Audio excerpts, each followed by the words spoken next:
de la croix à la gloire. Philippiens, le chapitre 2. On commence dans verset 8 là. Jésus s'est humilié lui-même, se rendant obéissant jusqu'à la mort de la croix. C'est pourquoi Dieu l'a souverainement élevé et lui a donné le nom qui est au-dessus de tout nom, afin qu'au nom de Jésus, tout genou fléchisse dans les cieux, sur la terre et sous la terre, et que toute langue confesse que Jésus est Seigneur, à la gloire de Dieu le Père. Son bel passage que lié et passage ça t'a de inspirer nous notre attitude et notre comportement de tous les jours. Le verset 5 là commençait pour le dire: ayez en vous les sentiments qui étaient en Jésus-Christ. Mais qu'on y a, l'arrivée dans verset 8 là, il dit comme ça, il y a un sentiment, c'est l'humilité, parce que Jésus s'est humilié lui-même, se rendant obéissant. Ici, nous rencontrons un deuxième sentiment que nous avons de cultiver la caille. Le premier sentiment dans le texte, c'est l'humilité. L'humilité selon la volonté de Dieu. Deuxième sentiment, c'est l'obéissance. Il ne peut pas parler d'une obéissance limitée. La présenter une obéissance jusqu'à la mort. Elle dit jusqu'à la mort la plus humiliante. La mort de la croix. Pardonnez-moi si je me dis que c'est le chemin du chrétien. Le texte là a présenté le chemin du croyant, le chemin de chaque chrétien. Et permettre que je renforce l'idée pour me dire, c'est le chemin incontournable du chrétien. Dans bon cœur, elle dit, pas de route, pas bois. C'est là pour chrétien passer. Et quel est ce chemin? C'est le chemin de la croix à la gloire. Et ce chemin, ça met nous, Seigneur, nos amis, nous. Jésus-Christ, il était passé. Il était passé de la croix pour arriver dans la gloire. Ici, c'est le chemin incontournable du croyant. Vous connaissez? Il y a un pile chrétien qui voulait rentrer dans la gloire, mais il voulait refuser la croix. Non, il n'y a pas de gloire sans le chemin de la croix. La Bible pose principe là. C'est un principe spirituel et ça est valable non seulement pour le Seigneur Jésus qui a passé par ce chemin, il est valable pour tous les croyants. Il n'y a pas de gloire sans croix. Qu'est-ce que ça dans mental? Il n'y a pas de gloire sans croix. Jésus, il n'a pas contourné la croix. Il a passé par ce chemin. Jésus a traversé la croix pour arriver à la gloire. Et ce chemin, ça, oui, le chemin de la croix qui produit la gloire. La croix, il représentait le lieu de la souffrance. La croix représentait le lieu de l'obéissance. D'où la croix est le lieu de la souffrance et de l'obéissance. Philippiens 2, verset 8 dit nous, Jésus s'est humilié lui-même, se rendant obéissant jusqu'à la mort, même jusqu'à la mort de la croix. La croix, ce n'est pas seulement une souffrance physique. La mort de la croix était une souffrance d'humiliation. Non seulement Jésus à la croix, il a souffert dans le corps, mais c'était un lieu d'humiliation. Les gens étaient cloués sur une croix. Dans l'époque romaine, c'était la plus grande humiliation. D'ailleurs, c'est celle plus gros criminel qui était cloué à la croix. Ils étaient ce genre de supplice. D'où la croix, c'est non seulement une souffrance physique, mais également un lieu d'humiliation, un lieu de renoncement, un lieu d'obéissance totale à Dieu. Jésus peut-être était capable d'éviter la croix. Mais pas oublier dans sa prière en Matthieu chapitre 26 verset 63, il dit non, mais ta volonté mon Père, volonté du Père qui doit être accomplie. Jésus a accepté d'obéir. Jésus a accepté l'obéissance. D'où la croix lui révélait le niveau d'obéissance de Jésus. Dans notre vie également, la croix lui révéler notre niveau d'obéissance. Et ça fait la parole de Dieu nous dit dans Luc chapitre 9 verset 23. Si quelqu'un veut venir après moi, qu'il renonce à lui-même, qu'il se charge chaque jour de sa croix et qu'il me suive. Concrètement, ça veut dire que ta croix, c'est peut-être pour pardonner un monde qui blessé. Mais sans le pardon accordé à cette personne, ou pas capable de désirer rentrer dans la gloire. Il n'y a pas de gloire sans croix. La croix pour vous-même, c'est peut-être un péché. Un péché que vous avez dit non, malgré la passion est grande, malgré la pression est forte. La croix dans ta vie, c'est peut-être pour être intègre. Même lorsque mon a gardé au mal, rester intègre. Même lorsque mon a dit, semble pas intelligent, pour ne pas faire ça pour réussir. Mais ce n'est pas le chemin de Dieu pour vous. Le chemin de Dieu pour rentrer dans la gloire, c'est la croix. La croix, c'est capable d'une sorte de persévérance dans une saison qui est difficile. Malgré les choses sont difficiles, persévérer, rester dans la prière, lire la Bible et exalter Dieu, vivre dans la sanctification. Ça, c'est le chemin de la croix. Et me garantis, ce chemin de la croix, lui mène à la gloire. La croix, ce n'est pas un symbole, c'est une décision de tous les jours. C'est une décision quotidienne. La croix, c'est marcher avec Dieu. En bon temps comme en mauvais temps. La croix, c'est marcher avec Dieu. Même lorsque vous devez aller seul. Oui, toujours nous suivre le Seigneur. La croix est un lieu de souffrance. Mais ce lieu de souffrance, lui mène à la gloire. Même Jean, il dit comme ça, il n'y a pas de belle rose sans épines. Ou qu'à piquer, mais c'est pour capable cueillir une belle rose qui fait la joie, qui éclate la beauté. Il n'y a pas de gloire sans croix. Jésus a passé à la croix pour arriver à la gloire. La croix est le moment où tout semble perdu. Dans Luc, chapitre 24, verset 21, la parole de Dieu nous dit, nous espérions que ce serait lui qui délivrait Israël. C'est ça, oui, Juif ont dit, et même disciples, pendant que Jésus a monté à la croix, ils ont dit, oh, nous pensons que c'est lui qui t'a délivrer Israël. Semble tout espoir perdu, parce que malheureusement, il va monter à la croix. Mais pour les disciples, Jésus est mort. Espoir te semblé brisé. Tout semble fini. Mais pas oublier, la croix donne l'impression que tout est fini. La croix donne l'impression que Dieu a perdu la bataille. Mais c'est tout le contraire. C'est par ce chemin-là que Dieu accomplit son plan pour l'humanité. C'est par ce chemin-là que Dieu nous sauve et nous mène à la gloire. Lorsque tout semble perdu, le Seigneur a toujours contrôle la situation. Par contre, qui ça dans la vie ou qui représente la croix, côté tout semble perdu, tout semble désespéré, tout semble totalement incompréhensible. Mais là, et spécialement, Dieu l'a passé par ce chemin, rester dans la volonté, rester dans l'obéissance pour capable mener à la gloire. Il y a quelques saisons dans la vie où prière où semble pas de réponse. Il y a quelques saisons dans la vie où effort yo semble pas bailler rien comme vrai résultat. Il y a quelques saisons dans la vie où c'est comme si vous avez l'impression que Dieu fait silence, que Dieu devient silencieux. Mais pas oublier, c'est souvent là que tu es à la croix et c'est souvent là que Dieu t'amène à la gloire. Dans Jean chapitre 19 verset 30, il dit tout est accompli. Qu'il est? Les Jésus est sous la croix.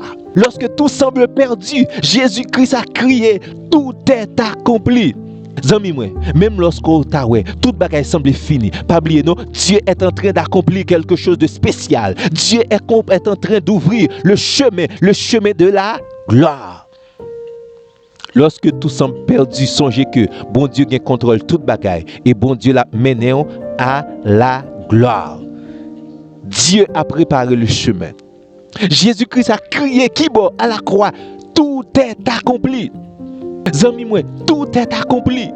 Même lorsque les choses sont difficiles ou perd du contrôle, toute bagaille, tout est accompli. Restez dans l'obéissance. L'obéissance malgré les moments difficiles, malgré la dure saison, restez dans l'obéissance. Et le Seigneur l'a ouvert pour vous-même la porte de la gloire. De la croix à la gloire. De l'obéissance jusqu'à la mort, à la gloire. Et quand ça peut le passer, pour le gagner après la mort de Jésus, la mort de la croix, pour le gagner après l'obéissance jusqu'à la mort la plus humiliante, jusqu'à la mort de la croix, pour le gagner la résurrection.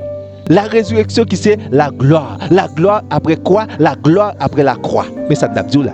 La résurrection c'est la gloire après la croix. La résurrection c'est la gloire après la croix. Dans Philippiens 2, verset 9, il dit comme ça, c'est pourquoi Dieu l'a aussi souverainement élevé. C'est dans Philippiens chapitre 2, oui, dans chapitre 2, verset 8, là, il a subi l'humiliation. Il était resté dans l'obéissance jusqu'à la mort de la croix. Et le texte a dit aussi, Dieu, c'est pourquoi l'a souverainement élevé. Souverainement élevé après quoi? Après l'obéissance jusqu'à la mort de la croix. Remarquez, il a dit, c'est pourquoi. Ça veut dire, c'est conséquence ça qui t'est passé dans verset 8 là. Conséquence, ça dit, Dieu l'a souverainement élevé. À cause de quoi? À cause de son humilité. Le Seigneur a un plan, un projet pour même, pour le mener dans la gloire. Mais qui ça qui est à la base de la gloire? C'est l'obéissance, c'est l'humilité. La gloire, c'est une conséquence directe de la croix. La croix est un lieu d'humiliation, mais la gloire, c'est un lieu de félicité. La gloire, c'est le chemin que bon Dieu voulait river ensemble avec nous. Mais pour river à la gloire, nous devons passer par l'obéissance et l'humilité à la volonté de Dieu. Dans le cas de Jésus, après l'humiliation de la croix, pour gagner l'élévation. Dieu l'a souverainement élevé.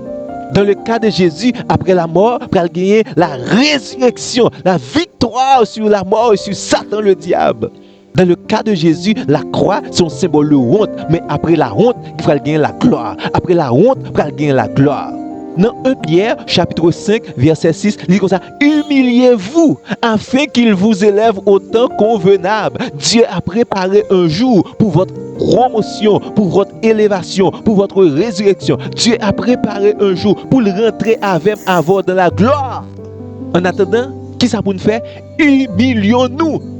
1 Pierre 5, verset 6, humiliez-vous afin que Dieu vous élève au temps convenable. Dans le plan de Dieu, il y a un temps convenable, un temps dit et soigneusement choisi par Dieu. Pour faire quoi? Pour nous faire rentrer dans la gloire. Humiliez-vous afin qu'il vous élève. Promotion finie. Promotion finie. Après quoi? Après l'humilité, après l'obéissance. Le Seigneur n'a pas oublié qu'on t'est pour te croire. Le Seigneur n'a pas oublié qu'on t'a traversé moments difficiles avec la foi. Le Seigneur n'a pas oublié qu'on t'a quémé la persévérance. Le Seigneur n'a pas oublié qu'on t'a campé ferme. Le moment de tentation est venu. Le Seigneur n'oublie pas. Et parce qu'il n'a pas oublié, la foi rentrée dans la gloire. Dieu n'oublie jamais une croix portée avec foi. Dieu n'oublie jamais une saison difficile quand on quémé la persévérance. Vous songez Joseph dans Genèse chapitre 37, arrivé dans chapitre 50. Frère, il a été trahi, il a été vendu, il a été lagué en prison. Ça, c'était la croix de Joseph. Il n'a pas de comprendre ni. Peut-être même lui-même pas capable de comprendre ça. Mais pas oublier, dans Genèse, chapitre 41, verset 41, il dit, il devient gouverneur d'Égypte. Donc après la croix, gagner la gloire. Après l'humiliation, gagner la gloire. Après l'emprisonnement, gagner la gloire. C'est le chemin de la gloire. Peut-être faussé assembler tes l'âge, mais le Seigneur t'est passé avec ces vitelles-là. Vous songez David rejeté par sa famille. David, même le roi Saül, te voulait tuer lui. David t'a passé des années à fuir, mais un jour, Dieu l'a souverainement élevé. Dieu lui fait David tourner le roi. L'onction vient avant la manifestation. Bon Dieu lui règne David et maintenant David va le manifester comme le roi d'Israël. Restez dans l'onction, Dieu va vous élever. Restez dans l'onction, mon Dieu, il faut rentrer dans la gloire. Restez dans l'humilité. Le Seigneur prépare le chemin de votre élévation, le chemin de votre victoire, le chemin de la gloire. Jésus lui-même, dans Hébreux chapitre 12, verset 2, il est dit, en vue de la joie qui lui était réservé, il a souffert la croix. Il a souffert la croix. Mais qu'on pas quelque spécial lui, ou pendant souffrir qu'on y a, ou capable de la gloire. Même avant de rentrer directement dans la gloire avec les yeux de la foi, ou capable de la gloire. Et la gloire a pour force pour capable continuer à marcher dans ce chemin malgré les difficultés pour arriver à la gloire. C'est belle bagaille, oui. La gloire symbolisait la présence de Dieu. La gloire symbolisait la sainteté totale. La gloire représentait les bénédictions, la plus grande des bénédictions de Dieu. Ou songez, le serviteur Moïse, dans son intelligence, il dit Seigneur, ou maman pile bagaille, mais qu'on bagaille précieux, m'attendre, m'vle dans ou même, je veux voir ta gloire, ou bien je veux voir ta face. La gloire symbolisait la face de Dieu. Et pour ça, oui, nous avons accepté un pile bagaille sur la terre, un beau jour, pour nous arriver, pour nous voir la gloire, pour nous voir la face de Dieu. Le Seigneur dit à Moïse, oui, m'a permettre qu'on joue ce grand privilège. Pas oublier, avant ce grand privilège, tu as 40 ans dans le désert. Avant ce grand privilège, tu as 40 ans en Égypte. Avant ce grand privilège, situation pas de belle pour Moïse. Mais le Seigneur lui fait serviteur à jouir ce grand privilège. La gloire après la croix. Pour arriver à la gloire, il faut passer par le chemin de la croix. Et ça, son principe spirituel que lié, mes bien-aimés. Ce principe spirituel, c'est mourir avant de vivre. Dans le domaine naturel, c'est vivre, après mourir. Mais dans le domaine spirituel, c'est mourir avant de vivre. Et ça fait Jésus, il y a une parabole là, dans Jean chapitre 12, verset 24. Si le grain de blé ne meurt pas, il reste seul. Mais s'il meurt, il porte beaucoup de fruits. Jean 12, verset 24. Si le grain de blé ne meurt pas, il reste seul. Mais s'il meurt, ça veut dire la mort avant la productivité, la mort avant l'élévation, la mort avant la gloire. C'est le principe spirituel, mourir avant de vivre. Et c'est ça, oui, le Seigneur a rappelé nous dans Philippiens chapitre 2. La mort précède toujours la multiplication. Lorsqu'on fuit ou mettez la terre, les donner, les bail des épis en quantité. Mais là on mettez la terre, ça veut dire les mourir pour être capable de donner. Toute la gloire est à Dieu. Amis moi, pour la gloire, faut orgueil à mourir, faut la chair les crucifier. Faut la volonté, mon Dieu, les faites dans la vie. Faut aligner votre volonté à la parole de Dieu pour capable arriver dans la gloire. Pour vivre la gloire, faut accepter au nom de Jésus traverser les étapes difficiles de la vie pour la gloire. Serviteur Paul pral dit dans Galates 2 verset 20, j'ai été crucifié avec Christ. Maintenant je peux rentrer dans la gloire parce que j'ai subi les humiliations, accepté les souffrances. J'ai été crucifié avec Christ. Maintenant je suis prêt pour rentrer dans la gloire. Quand un pile erreur, un pile chrétien fait, ils voulaient l'accomplissement des promesses de Dieu dans leur vie. Ils voulaient les miracles accomplis dans la vie. Ils voulaient la gloire. Mais malheureusement, ils n'ont pas d'accord le sacrifice. Ils n'ont pas d'accord l'obéissance. Ils n'ont pas d'accord le renoncement à soi-même. C'est totalement impossible pour capable de jouir des promesses de Dieu, pour capable de jouir les miracles de Dieu, pour rentrer dans la gloire, sans pas accepter le sacrifice, l'obéissance et le renoncement à soi. Dans Romains chapitre 8 verset 17, il est écrit, si toutefois nous souffrons avec lui, afin également d'être glorifiés avec lui. Si nous souffrons avec lui, nous régnerons avec lui. Si nous souffrons au nom de l'évangile, nous rentrerons dans la gloire. Ta croix n'est pas une punition, mes bien-aimés. La croix, c'est un processus de transformation. Vous devez comprendre que tout n'est pas fini à la croix. La croix, c'est parfois une transition pour rentrer dans la gloire. Bon Dieu a pu utiliser la croix pour capable mener à la gloire. De la croix de Jésus a produit la gloire. D'où rien n'est perdu lorsque vous acceptez tout au nom de Jésus. La gloire de Dieu est passée par la mort. Oui, par la mort de la chair. Ça, même Jean pour Jésus, est également valable pour nous autres, mes bien-aimés. Quand on a posé une question ça, est-ce que je dis d'accord pour porter la croix? Posez une question ça. Qui ça m'a demandé pour lâcher prise et pour rentrer dans la gloire? Posez-vous une question ça. À qui ça spécialement besoin d'obéir malgré la douleur pour rentrer dans la gloire que le Seigneur promet tout de même? Maintenant, pas oublier, non, vous avez besoin de décider. Vivre dans l'obéissance pour entrer dans la gloire. Vivre dans l'humilité pour entrer dans la gloire. Vivre dans la persévérance pour entrer dans la gloire. Vous avez besoin de faire confiance à Dieu pour capable rentrer dans la gloire. La croix n'est pas la fin de l'histoire.